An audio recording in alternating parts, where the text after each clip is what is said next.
Afternoon. My name's Keith Harris.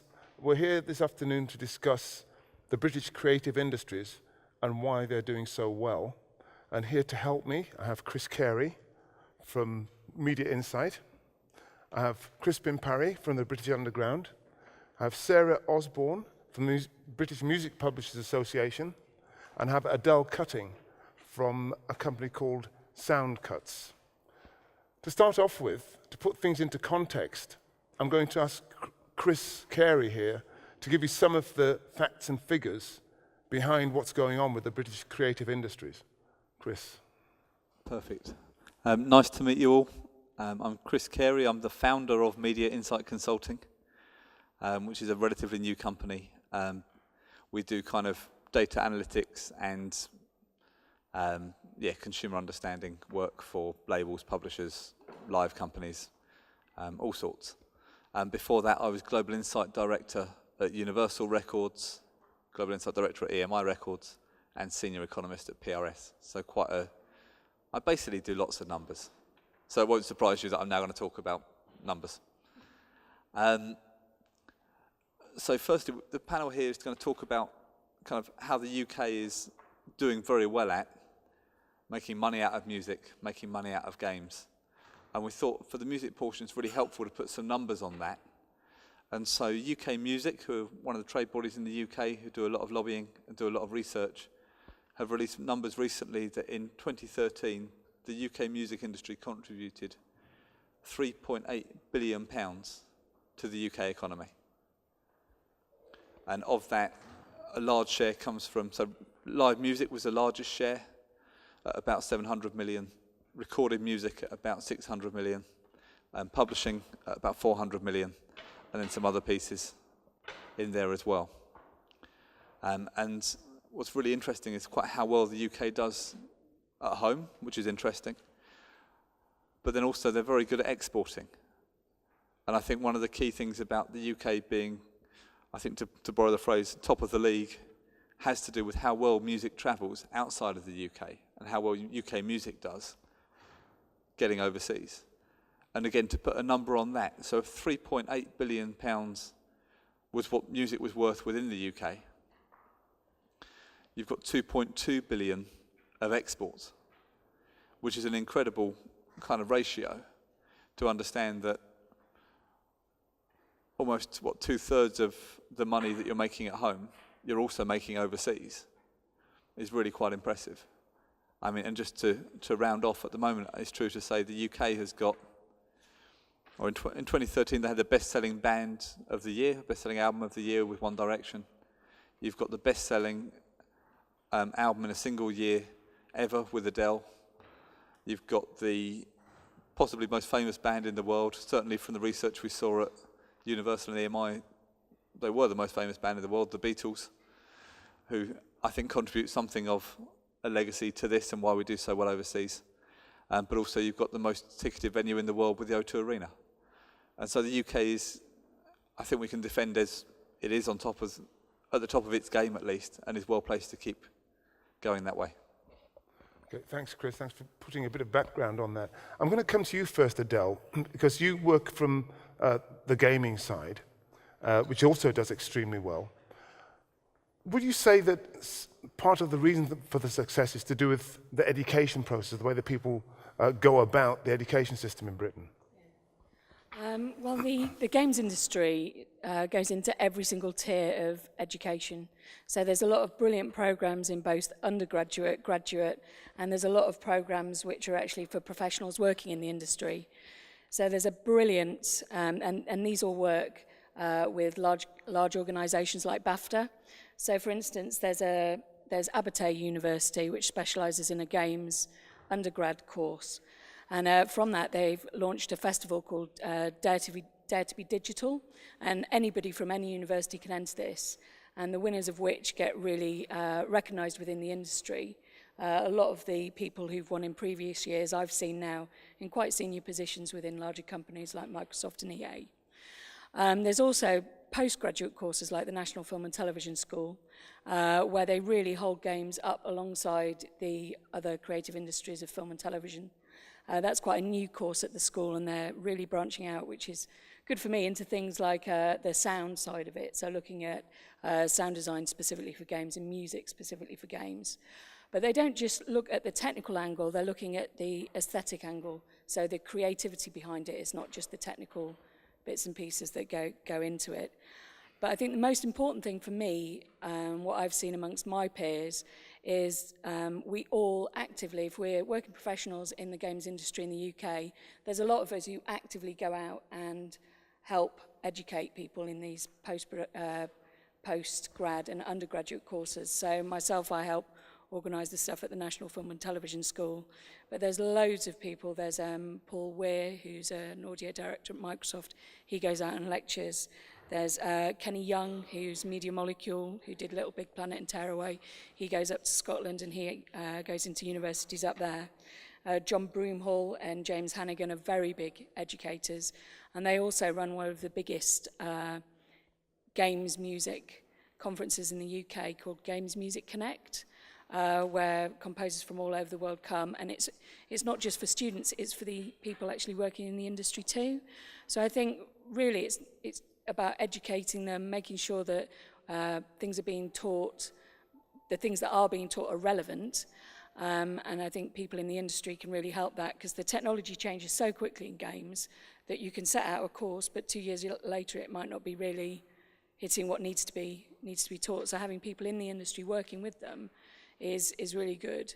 But also it's the sharing of ideas. All the conferences I've been to in the UK, so there's like GMC, AES Game Sound Convention, there's the Develop Conference, there's also Game City and EGX. Not so much EDX, because that's more for the people buying the games. But we go in there and we discuss quite surprisingly openly tricks and tips and techniques, and I think it just, you know, sort of like makes the passion grow really amongst the community and helps everybody sort of like try and reach the next level. Yeah. Excellent. So there's a strong sort of education theme there. The obvious thing, and one of the obvious reasons it strikes me why the British music industry does so well, is because of language. You know, English has become a universal language and must give us a big boost. But if you look across the water a little bit, say somewhere like Sweden, where they've done particularly well on the music, is there anything that you've seen, Sarah, that would kind of indicate maybe a common theme there? Why does Sweden, for instance, do so well in music? I think with Sweden, music is just in their society in a way that it isn't in a lot of other countries. Sort of music is everywhere. Every school kid will sing in a choir. They will have the opportunity to play an instrument. You know, Sweden has a large number of sort of after-school sort of music schools where you learn your instrument, you learn about music, and it's just everywhere in society. And I think, as you say, kind of because there's the dominance of Anglo-American culture, that's everywhere, you know, sort of irrespective of your native language. And so just the English language is pervasive everywhere, and that sort of follows through with music. You know, kids are singing music, you know, they're singing pop tunes that they hear in English. Okay, are there any other obvious areas that you think have brought about, for instance, the success that, as Chris talked about? You know, I think in the United States last year, 4 of the top 10 selling best albums were British albums in America. What contributes to that? I think it's you have to have the infrastructure behind, you know, great acts, and, you know, behind great acts are great songwriters, and, you know, but there's a whole infrastructure supporting them, and I think kind of the UK does do well. You know, the amount of investment that record labels and publishers put into developing acts, you know, the touring opportunities, you know, increasingly there are funding opportunities and there are special funds available to support new talent getting out on the road. You know, there are initiatives like the UK Music Skills Academy, you know, where we're working, as Adele was saying, you know, kind of industry really trying to partner with education to make sure that the talent pipeline is there and developed, and that every child has the opportunity to follow their dreams. Okay. Crispin, you work with, well, your organisation is probably inappropriately named as British Underground. A lot of the stuff you've worked with hasn't stayed underground for very long. But you must have seen the kind of infrastructure that helps underground artists to develop to that next level. What are the kind of key things that you've found? Well, I think the panel in itself is very interesting because we seldom reflect on this. So this is a good chance here to look at ourselves and think, what do we do well and why do we do it? And it's a very complex and sophisticated question. The bit that I'm most interested in, I work really helping to export music that is outside the mainstream. So that might be contemporary classical music, it might be folk music, it might be heavy metal, but those are the kind of events that I would put on. And I very much do that in collaboration with leaders in the sector. And the area, I think, when I think about the UK music scene, there are three sort of very strong layers. There's the DIY grassroots layer, which is really the bit that I work in. There's a very strong independent sector, and then there's a very strong commercial mainstream sector. And those all feed into each other. So that's part of the reason I think, and that's established. I think we, as a country, we set up that model, and it works very well. And actually, what's happening now is there are various funds that feed into each one of those particular levels that then help to help us export our music and make that accessible to a global audience. I was thinking about the question and about who have I worked with recently who in the sort of grassroots level embodies what it is that is creative about Britain. And I came up with 4 sort of case studies, and I'm not going to go and give you a great presentation about how these all fit together, but there are certain traits of 4 people I've worked with. There's a guy called Gabriel Prokofiev. He is a classical composer. He's the grandson of Sergei Prokofiev. He's set up his own classical night where he puts classical music into rock and pop venues. Another guy called Sam Lee. He's a Mercury Prize nominee as a singer, but also he's pulled around him a collective of like-minded folk, or people within folk and on the fringes of folk, and helped make a collaborative effort, pulling all those people together and throwing in all of their ideas to work better as a team. A guy called Gabriel Middleton, he's I guess a sound system DJ, but what he's done is he's put almost sort of startup rules onto that and managed to franchise his sound system out around the country, and now starting to franchise it out around the world. And someone called Luke Drodds, and he's done a similar thing, but within the art world. He's a fine artist, a sculptor and a painter, and what he's done is he's found that there is a market in the UK that is, actually we borrowed from the United States into gig posters, and he's applied his fine art onto that, and he set up a poster association that is now being recognised. Had a conversation this afternoon about his association being able to exhibit in Brazil next year. So these are the kind of things, they're not recognised necessarily within the larger independent or the major level, but these are really feeding the creativity at the bottom of the ladder that makes us a creative country. Okay, if we take a step back, I just wonder whether there's something about the mindset in Britain that leads to that sort of creative attitude. And as a society, we're famed for being reserved and probably slightly over-regulated. And I actually wonder whether the rebellion against that kind of regulation is part of the reason why you get this sort of creative spark. I'll start with you, Chris, and get your opinion on that, and then go along the panel and see what you think. I certainly think it's interesting. I certainly think that's an interesting consideration. I mean, I think it might be more about actually the freedom of expression that we encourage more actively might be, because I think most music isn't rebellious. But if you look at music history, a lot of the music that is still played overseas was born out of that rebellious attitude. So for me, it's more an encouragement of free speech, of free will. I like the way London is such a polyglot's the right word, but might not translate very well, mixture of different cultures, different attitudes, different approaches. And I think in the same way as Adele was saying about learning from each other in a gaming context, and you pick up best practice, you pick up tips, you pick up things, you learn from each other. I think the opportunity to learn new things and be more influenced by each other, those opportunities might exist more in London and in the UK than possibly other regions that don't have, and other areas that don't have quite the same kind of interspersement of interesting different cultures and different attitudes and different approaches. Adele, do you find a lot of rebels in gaming? I mean, gaming people aren't famed for that, the kind of rebellious disposition, but do you find that those are the people that come up with the best creative ideas? I don't know. There's excuse me. There's a lot of creative ideas in computer games, definitely, and I think now in computer games is a great time for those ideas to come out. Whereas we've just come out of, to give a brief history for people who don't know, so like back in 1982, there was ZX Spectrum, and there was a few small companies like Bullfrog and Codemasters, and they then grew, and the big companies came over like EA and Sony and Microsoft. And I'd say probably in the late 90s, everybody had a nice job at a big company, thank you very much. You know, the little companies weren't so much there anymore. And then they obviously grew bigger and bigger, and then with the recession, you know, a lot of the companies shut down. So all of a sudden, I'd say the vast majority of people were affected in the UK with redundancies, but everybody went back to, right, well, we'll do a startup. So now if you go to Guildford and Brighton and London, there are loads of micro and indie studios.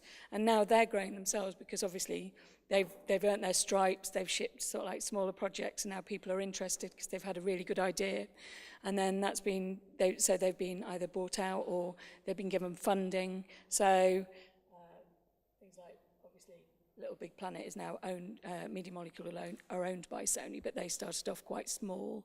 But there are loads, and I think that actually gives birth to more creativity. Whereas when you're in a larger company, this is just my experience. I'm not saying this is what everybody believes. But I felt in a large company like EA, there are various hoops you had to get through to get your game sold. So it's whether the marketing people thought it was marketable, whether the PR people thought they could sell it. Whereas when they're in a small company and the finance is down to the people who are running the company, the 3 or 4 people there, you know, it's my money, I want to make this game, it's my idea. And there's nobody there to say, no, I'm sorry, I don't think that'll sell. I mean, there's a brilliant interview recently, I think it was in The Guardian, with Barry Mead from The Room. And basically they just worked on outsourcing, loads of people outsourced their art to the studio, Fireproof, and they basically put loads aside. So then they went, right, for the next 6 months, or however long, we're going to make our game the way we want to make it. And of course The Room was a huge success, you know, and I think it's things like that. You know, it's people saying, no, we want to make our games now. You know, the security blankets have gone anyway. You know, we're all in it for ourselves, and I think it is really creative.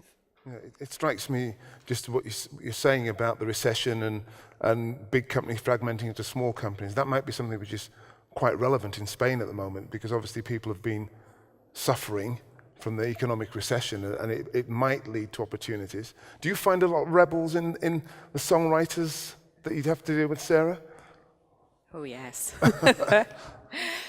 Yes, I mean, I was thinking about it when you first raised the question, and I think for me it's actually the location of where the UK sits. And I think we're quite unique in that we feel very comfortable looking over the Atlantic to America, and we really feel as sort of English people and British people that we can relate to what's happening in America, and we can work and learn with the Americans. But equally, we feel just as happy looking towards Europe. And I mean, okay, sometimes we don't know whether we want to be in Europe or out of Europe, but I think we are quite uniquely placed that we can fit comfortably and sit well in both of those arenas, and I think that helps the creativity thrive. Yeah. And what about you, Crispin? What's your view on the rebellious side of British creativity? I think if you are going to become a musician and hope to make a career, you've got to be pretty crazy. I think that's what stirs the counterculture. I mean, if I try and step outside of the UK, as I occasionally do, to try and resolve problems of communication and what we do and what we try and achieve, I think there is a thread of counterculture that the UK is very good at articulating what the counterculture is. So you have the mainstream culture. Even we talked about the Beatles, and I think that the legacy is enormously important in this conversation. I don't think we would have our creative industries, I don't think the position would be the same in the world without the Beatles having started that.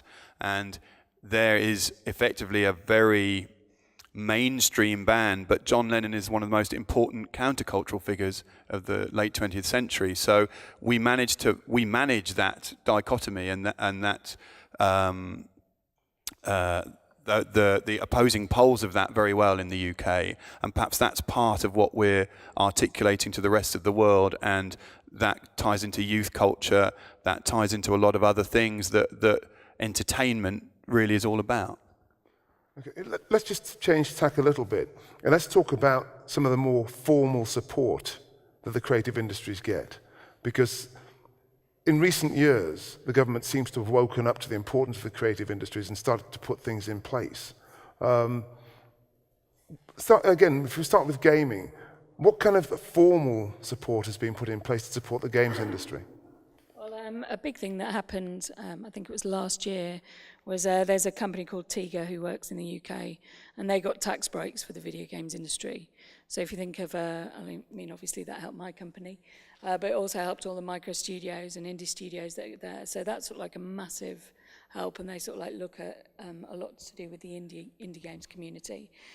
But there's loads of other companies and organisations. So, for example, BAFTA, you know, to some people might seem like, oh, you know, they're the untouchables, but BAFTA thoroughly embrace games and, you know, really hold it alongside TV and film. And they do a lot of work within the games community themselves to educate, but they also do a lot of things sort of like to look for rising talent within the games community. And, you know, looking at, as part of the Abate University, the Dare to be Digital, one of the outcomes is, you know, you get noticed by BAFTA. But they're really open, and you don't just have to work in the games industry, you don't have to be a member of BAFTA. You can just go onto the website, and they've got hundreds of courses which help, you know, educate people, but also it's all that outward-facing thing, because they have got such a prestigious name. It's almost good for some people to have that stamp of approval, that we're not like the ugly duckling on the outside anymore. We're just as good as everybody else. But there's loads of funding, which I only recently found out myself, actually, from starting my own company, like places like Skillset, you know, and they're really actively trying to get people out of education and into the games industry. So they're doing lots of funding, you know, where they'll match, if you want to hire an intern, things like that, they'll sort of like half match the salary. So whatever the salary is, they'll give you half towards it. But there's also a big push to get women involved. So that you've got the Next Gen Skills Academy, who bring women in and really sort of like help with funding so that women can get the education specifically. But there's loads. Warner Brothers run apprentice schemes. There's loads of government things going on. British Council themselves are very interested in helping promote the companies in the UK out to other areas of the world. You've come across you've used several of the funding schemes. We are a funder, in fact. Yeah, and you're a funder. Can you explain sort of how that works? I mean, you know, how does a small company from the outside get on the inside, if you like? Something like UK Trade and Investment, for instance, which is obviously one of the big funders. Well, I think the key is now we have quite a mature funding landscape. So wherever you are in the chain, whether you're an underground artist or approaching mainstream artist, there is, for international work, now a place you can go and find funding. So the fund that we manage for the Arts Council is called the International Showcase Fund. That started out maybe 7 years ago to help artists who could go to an industry-facing event to give them 75% of their costs. Now, the large recognised events would be South by Southwest. An artist could, if they were showcasing here, get 75% of their costs. And they were set up really to resolve that need, and that's a partnership between Arts Council England, UK Trade and Investment.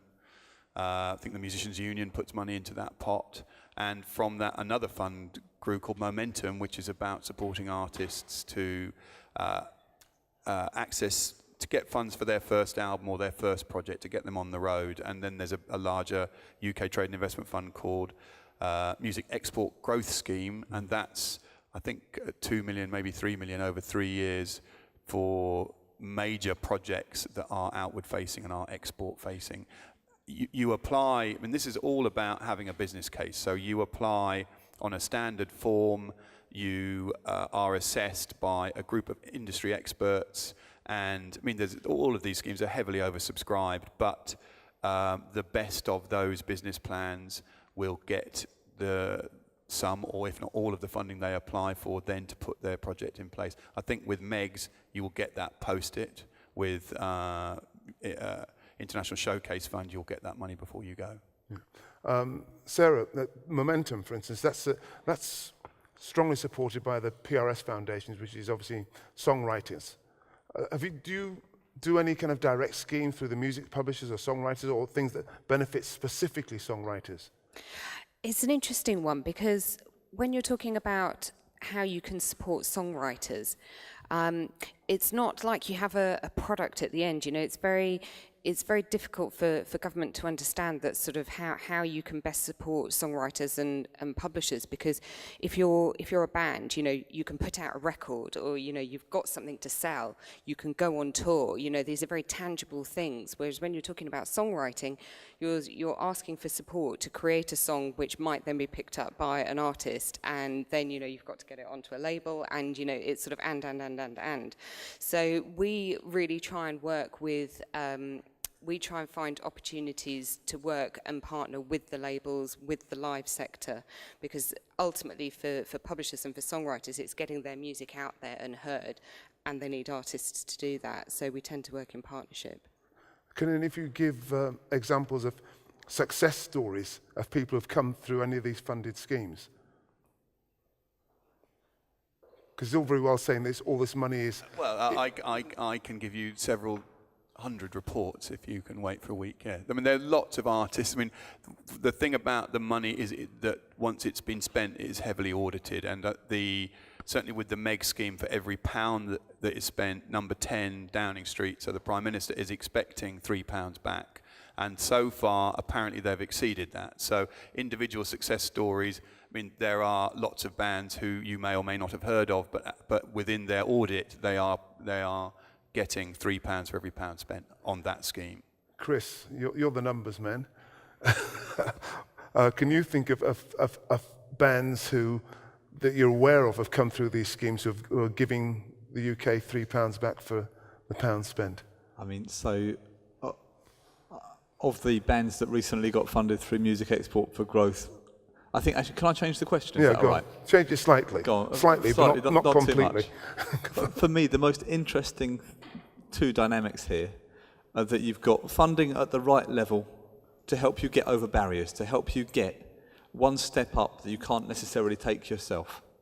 And so the funding is deliberately at bands who are either at the very grassroots, but they're the right bands, they're making noise, they're doing all the right things, and they need a push to get to the next level.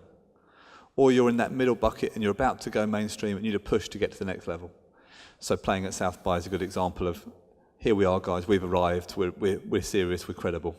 And then Music Export for Growth takes bands who are already doing well, have already played South By a number of times, and that kind of next level, and pushes again to get you beyond the UK. Each of those is not just, here's some money, good luck to you. Each of those is very strategic. And I think for me that the way it's funded, the incentives and the criteria for what is funded and how it's funded is partly why these are so successful. The other element is the competition.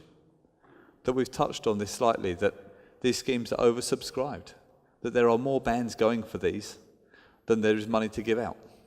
I mean, on occasion, the European Commission, not with music, but with other things, says we want some research done into this. Here's a pot of €5 billion. Who would like to do some research for us? That's not what we're saying. We're saying there are bands who are already working, and you can just push them up a level. And because of the competition, only the best bands get picked. And so, whilst there might be 100 bands in the UK who could bring you £2 back for every pound of investment, you actually wait, you get the top end guys who bring minimum 3, but more likely 4 and more likely £5 back for everything they've spent. And I guess on reflection, one of the, I guess, big bands that we worked for at a critical time, big artists that we worked for, who only did a handful of shows in the United States it was Amy Winehouse. She did a handful of shows. Those shows were shows that we promoted in New York, South by Southwest, and LA.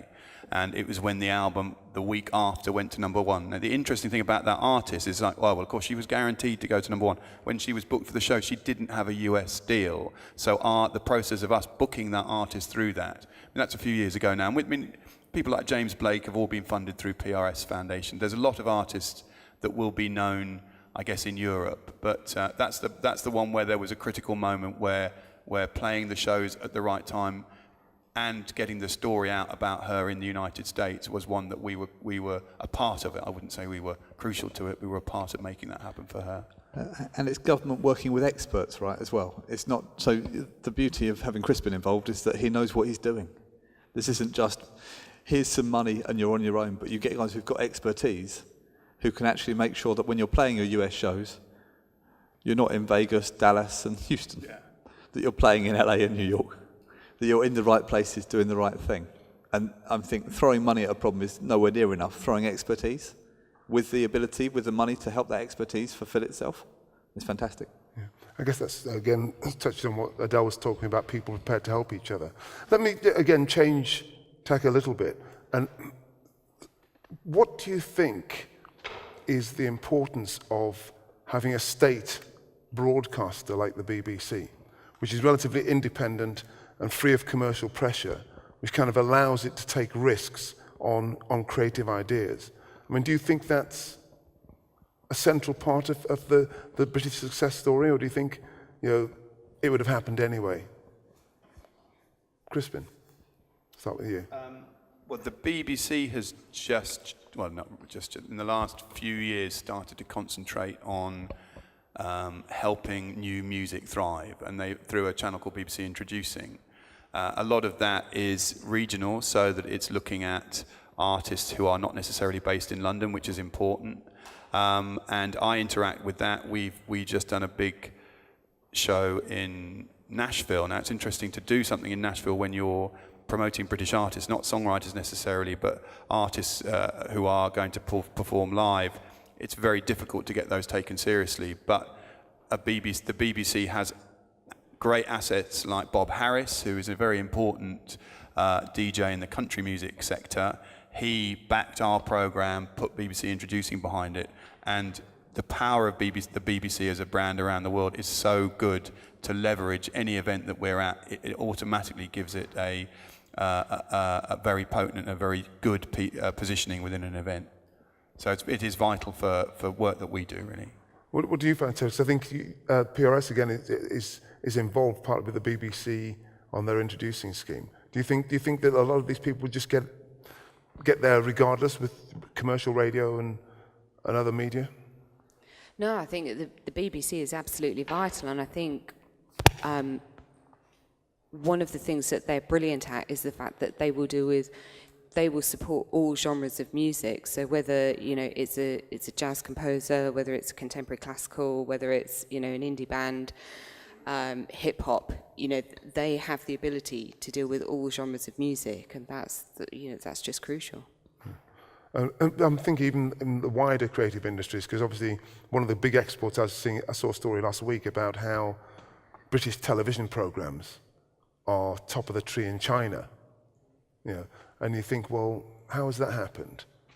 And is it because program makers, and I guess the games makers as well, they get opportunities through that slight independence? Because the games industry isn't really supported by the BBC, for instance, is it?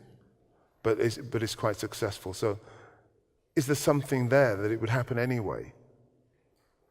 Well, I think it's interesting because the BBC is an enormous global media broadcaster, but interestingly is state funded.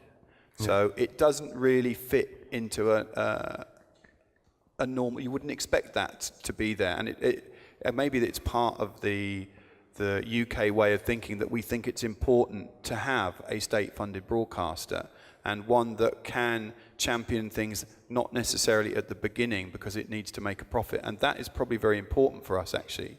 And it is a key part of some of the artists who certainly that would come from from the UK and make a global impact, I think that without the BBC, that may not happen. So they are an important part of the story. Right. To go back and pick up on something that Chris mentioned earlier, which is the international influence. Because actually I'm finding increasingly you're getting other European bands trying to make their start in the UK. Why do you think that's happening? And why do you think that artists from around Europe and around the world choose to try to break out of Britain, as opposed to their own domestic territory? I mean, I think there's a big picture point to be made that just because your music isn't being as well received as it should be in its local territory doesn't mean it might not be very well received somewhere else. Yeah. And I think there's one of the things that frustrates me, bands often don't push their music overseas. I managed a young band for a while, and we had radio play in Sweden before anyone in the UK knew we had a song out, because someone had found a file somewhere and someone had found an email address and someone had sent it to someone, and that was that. And as it was, we could start developing a fan base. I mean, more recently looked after a band who were doing fairly well in South Korea and nowhere else, at which point I think people don't necessarily take that opportunity.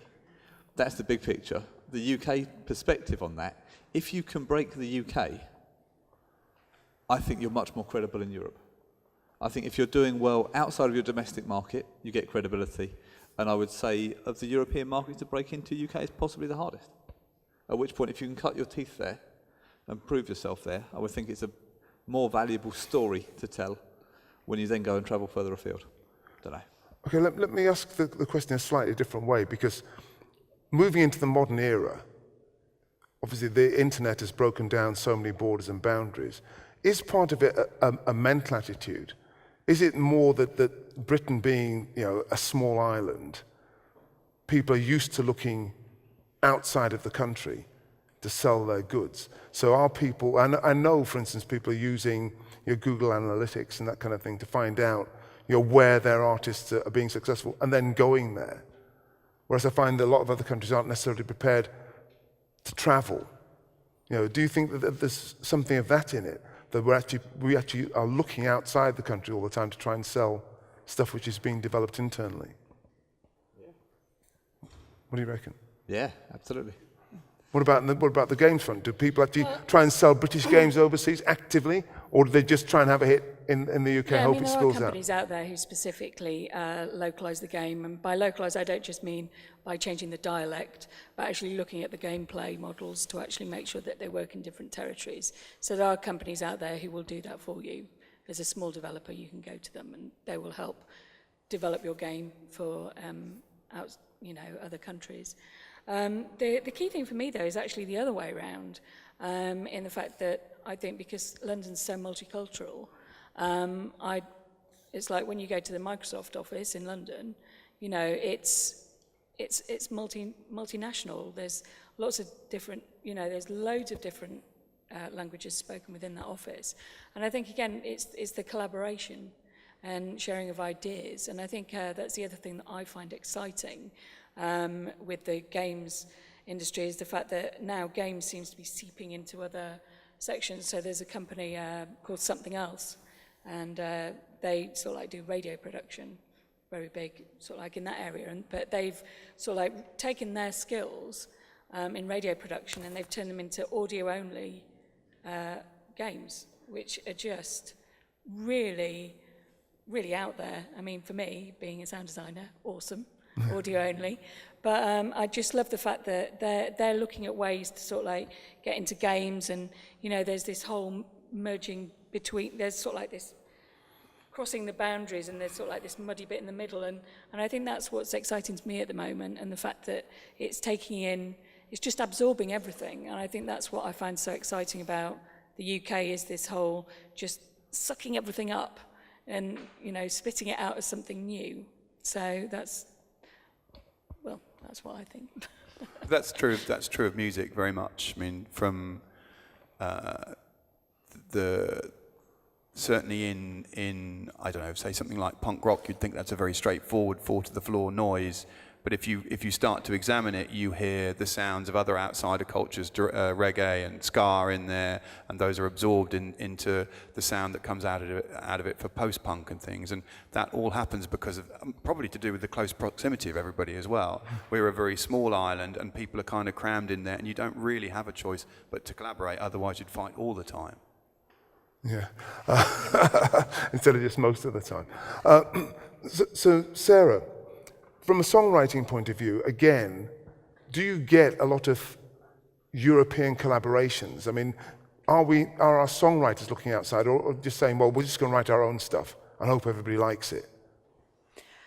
No, I think collaboration is becoming increasingly important. I think it's always been there. I think you get, certainly there's a willingness and a real desire to team up with the Swedish, with the Finnish, you know, with the Norwegians, the sort of the Scandinavian and Nordic countries, as we were talking about earlier, are a real magnet for British songwriters. And again, it's America. You know, you look over the pond and team up with songwriters there. So Why is it though that a lot of the really big European artists and songwriters have failed to translate into the UK? I mean, if you think of, say, an Italian artist, Eros Ramazzotti or somebody like that, who is absolutely huge in Italy, I think may have had one hit in the UK, may not even one. I mean, why do you think that, why is that barrier between the UK accepting international creative artists? You know, because obviously, as you say, it's a very cosmopolitan country, but there seems to be a resistance to international material. Why do you think that is? That's a question. There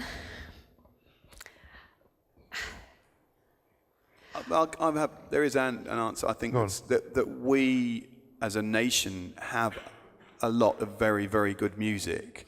And in order to break into that market, and it touches on something you were saying earlier on, you have to be extraordinary, because we create extraordinary music. And I think it's one of the things that's part of my conversations that I have about British artists. Well, if you're thinking about being international, then you need to be world class, and that's the mindset you're in, and you need to create something in Europe, in America, in South America that is not already there, because if they're doing that, they're likely to be better than you. So part of if we are this creative nation, as posed by the question there, we would expect better than us to come to the country, not just what we're already doing. Yeah, and you see examples of people who do break through. So MGMT did well, Phoenix do okay, Daft Punk were amongst the best selling of the year last year. But as you say, at the absolute top end, and when it's phenomenal, as it should be. Yeah. Is that the case in the games industry? Do foreign gamers or games makers find it difficult to break into the UK marketplace? I don't really know, actually. I mean, I think... Can you think of games which have originated, say, in other countries in Europe, which have come into the UK and done extremely well? Well, there's sort of like, I'd say there was 4 main game centres, and there's sort of like the UK, there's the States, there's Sweden, and then there's Japan. Sweden again? Why Sweden? I don't know, but it is. I don't really know. I think games is very different to the music industry. I think games, I don't know whether because it's a digital format, you know, you don't really, people buy the genre of the game based on the style of the gameplay rather than in the UK. It's more the type of game that you want, and I don't think anybody really, I could be completely wrong, but I don't think people really pay heed as to where it came from, just is it a good game. Whereas I think if you go somewhere like Japan, it's very different, and they are very different in the way they play their games. They're very different in the type of games that they like. So I think making it big in Japan is a lot harder than a Japanese game making it big over here. I mean, look at Final Fantasy and things like that. I mean, they're massive. So I don't know. I really personally just look at the games industry as being a whole. I mean, there are obviously great British talents out there, like the Media Molecule guys, the Fireproof guys. You've got, you know, Jessica Curry and her partner who did Dear Esther and things like that. There's definitely quirky British games. But then, you know, you've got GTA, although some of it's developed in the States, a lot of it's developed in the UK with Rockstar North. So I think it's quite different for games. But music is about national identity as well, so there is such a thing deep down as English folk music, Scottish folk music, traditional music. Music has a much, much longer history and culture than gaming, and maybe in 100 years' time, games will be distinctively UK, if we're still UK Yeah, then. I mean, there's definitely British-based games, but I think the question was more about, do we accept games from other countries, which I don't think that's so much of an issue. But there's definitely a British style of game. Definitely, I think, if you play like Dear Esther, for example, it's very British. I can't imagine somewhere else coming up with that gameplay idea. But you're right. It's the game itself is almost a commodity, whereas the artist is more relational. There's a person behind it. There's a lot more that is attributed to that person. That, as you say, I find accents difficult sometimes when music's sung, or whatever it might be. I wouldn't want to have that problem with a game. Well, I think that's it. There are stars behind music, and there are a few stars now coming up in games. But as I say, in the same way as that now in films, you've got film directors and and actors and actresses who are really big. And I think that's definitely something that happened sort of like in the early noughties, is when, famous film talent suddenly wanted to be in games. It started with GTA and SSX, and they all had all these big names, Macy Gray doing a voice for SSX. But it wasn't the game developers who were famous. And I think it's only now that you've got people, a few years ago, I don't think, say in the 90s, I don't think people would know the woman behind Media Molecule, whereas now everybody knows it's Siobhan Reddy. Do you know what I mean? So, but I do think you're right. We don't have the stars, and you have the stars. Do you think people know that GTA was developed in Scotland? Do you think that's something that's important? I think within the games industry, it's known that it's built all over in the same way as Assassin's Creed, is built, although everybody thinks, Canada, a vast majority of it is done in Canada, but then they've also got loads of other companies in Annecy. There's a team in Newcastle who work on it. It's really a worldwide production. It's not, based in one place. I mean, I think that's what's maybe different in games is music, because I work on a lot of games that are based all over the world. So I work in a company will contact me from Spain or Italy or Finland or Sweden, and I think it's very, I don't know, maybe because it's a digital platform, the boundaries don't feel so enforced. People don't care that I'm sitting in an office in England and working on their sound effects for a game in Brazil, Any questions or comments from the audience? Question here. Is there a microphone or? Yeah, I'll bring you a microphone because I can walk around. Well, my question was when you were talking about the BBC, because here in Spain we have a really huge difference in how we see music, because you have an incredibly good program from the BBC. There's the Later with Jules Holland that I usually see in my house, and the thing is that it's a later show. It's on prime time. There's a lot of people seeing it, but we don't have that kind of thing here. So my question now is, how you think that we can change the mentality of the people to think that, okay, it's a music show, let's see it, There's the main difference that is because you guys see the music in a different way. We don't care so much about that. So what's your opinion about how we can change it? Well, I think a lot of people in music feel that show is not part of the prime time. They see it as late on a Tuesday night. We used to have a show in the UK called Top of the Pops, which was what we'd call a tea time show where the whole family would sit around, and my generation was introduced to a lot of very strange music through that show. So I think if you want a show like that, then you need to lobby your broadcaster, and I mean, a lot of it's driven. Jules Holland is a very interesting character, and he works with a good production team around him, and they probably force that show through every year and make sure it's there. I mean, I think a lot of it, you need a character like Jules Holland to sort of say, I want to put that show on, and then all of a sudden people will see its value. I think there's a cultural perception as well that, again, it is BBC who have a remit to encourage British content and to encourage creativity and encourage kind of wider spreading out of that, which I think helps a lot.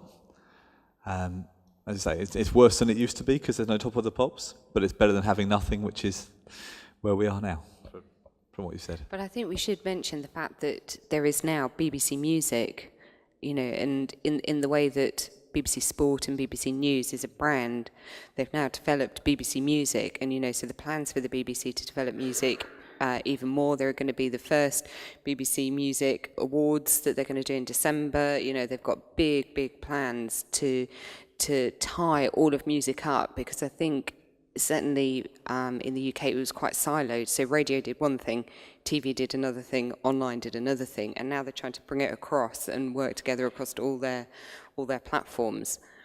So I don't know whether that's something that could be replicated in Spain, but I think trying to tie everything up together between radio, TV, online, live. Another question. Hello. I'm not being controversial on purpose, but I have to ask one question.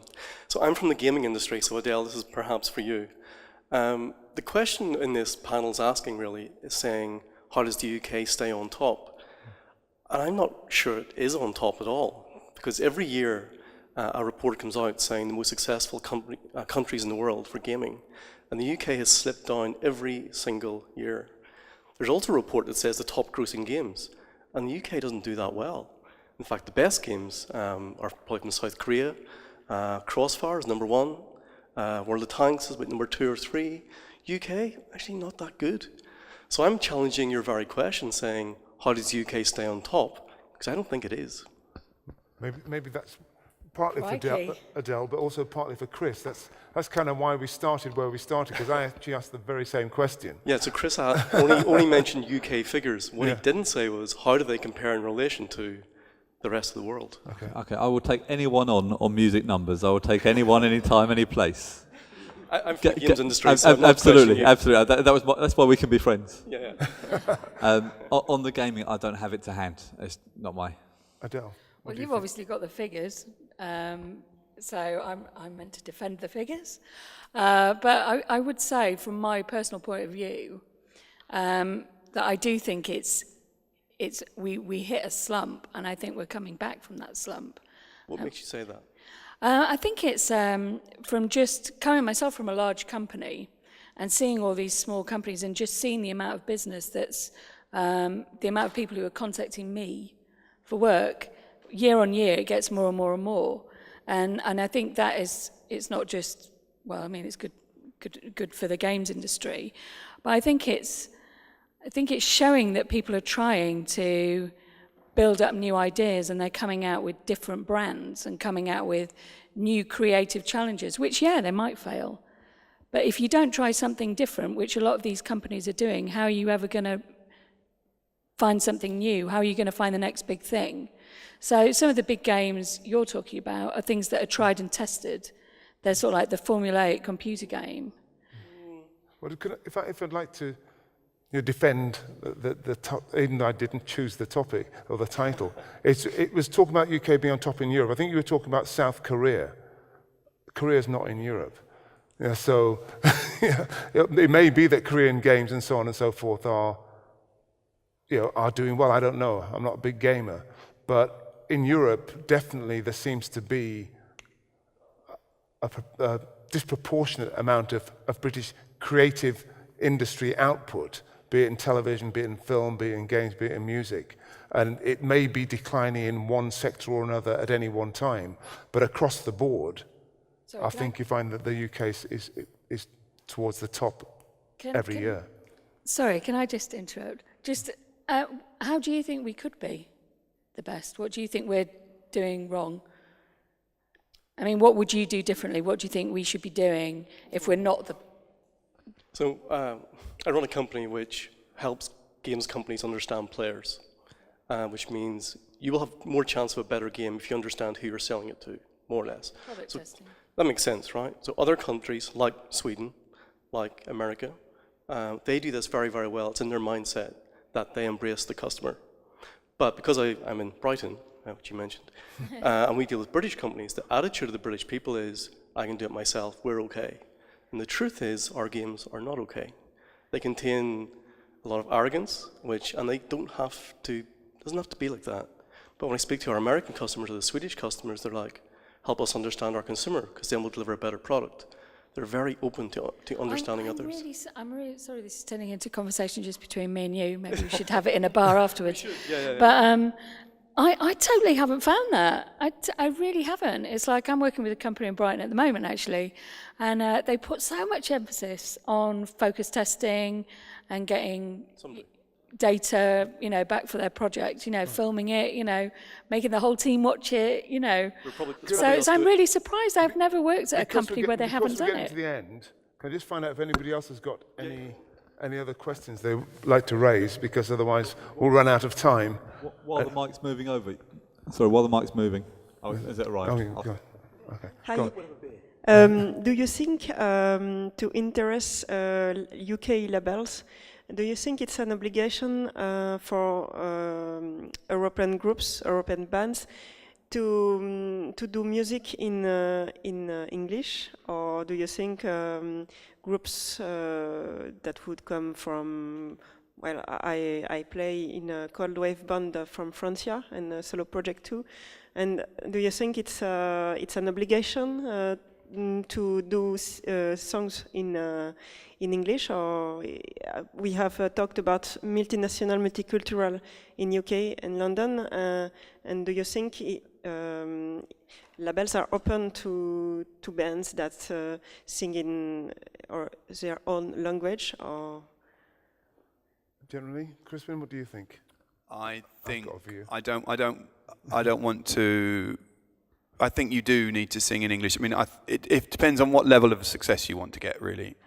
If you want to start approaching mainstream UK audiences, you probably need to sing in English. I think we've done a few shows recently where we've brought artists over from South America, and actually the language hasn't mattered. It's the music that's driving the whole shows through. So I don't know necessarily how far they're going to get, those artists. The shows are very exciting and people love them, but I think if you want to start approaching the mainstream, you do need to think about that. But I would say your music has always got to be authentic. People will see through it, and as we were talking about, when it's so competitive, particularly if you're trying to break into the English market, you've got to be right up there at the top. You've got to be so much better than everyone else. So I would say only go for it if you can really do it well. Right, we're actually at the end of our time, so if there are no more questions, I'd just like to thank Chris, Crispin, Sarah and Adele, and thank you all for coming and staying. Thank you.